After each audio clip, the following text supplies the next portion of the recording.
የአባይን ልጅ ውሃ ጠማው፣ የላጪን ልጅ ቅማል በላው። ስጋት በዝቶ ስጋ ፍለጋ ካሬሳ ጠፍቶ አይደለም ስጋ መኖር አሰጋ። እስኪ ቤቱን ፎላ ጉርሻ ፔጅ አላነበብኩም ሜል ተጽፎልን ነበር።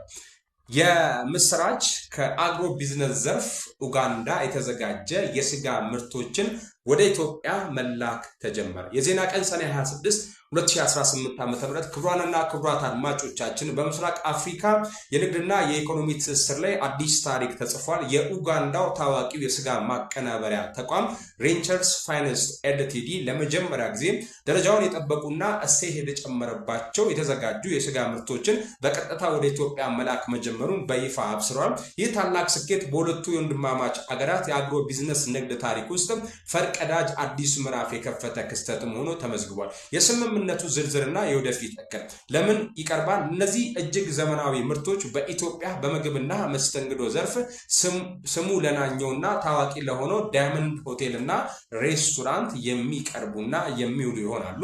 የምርቱ መጠን በሁለቱ ወገኖች መካከል በተደረሰው ስምምነት መሰረት ኩባንያው በየወሩ በአማካይ 20,000 ኪሎ ግራም ማለት ነው የሚጠጋ ጥራት ያለው የስጋ ምርት በተከታታይ ለኢትዮጵያ ገበያ ያቀርባል።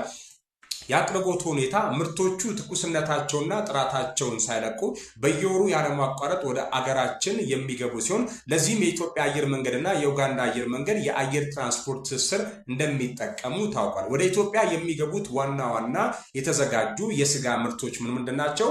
የበሬ ስጋ በጥራት የተከፋፈሉና ለተለያዩ የምግብ ዝግጅቶች የሚመቹ ጣፋጭ ሶሴጆች፣ ዘመናዊ ደረጃቸውን የጠበቁ ልዩ ስቴኮች፣ ለሆቴሎች መስተንግዶ የተመረጡ የላቀ ጥራት ያላቸው የበግ ስጋ ምርቶች ላም ፕሮዳክትስ በጥንቃቄ የተዘጋጁና የተቀነባበሩ።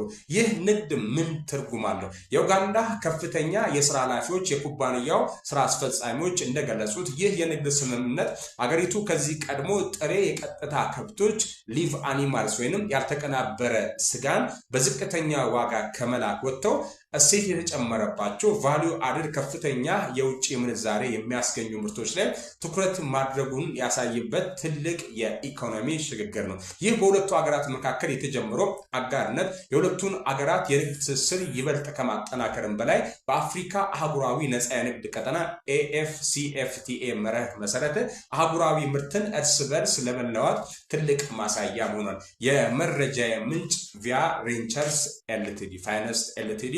እንዴት ተመለከታችሁት? ሀገራችን ውስጥ ስጋ በዝቶ ሳለ ብዙ የከብት ቁጥር ያላት ሀገር ኢትዮጵያ ሳለች ለምን ኢንቨስት ይደረጋል? ከዚህም አንፃር የአባይ ልጅ ውሃ ጠማው የሚል ኮመንት ጉርሻ ፔጅ ላይ አንብቤ ደነገጥኩኝ። ከዛ ደግሞ የላጪ ልጅ ምን በላው ቅማል በላው።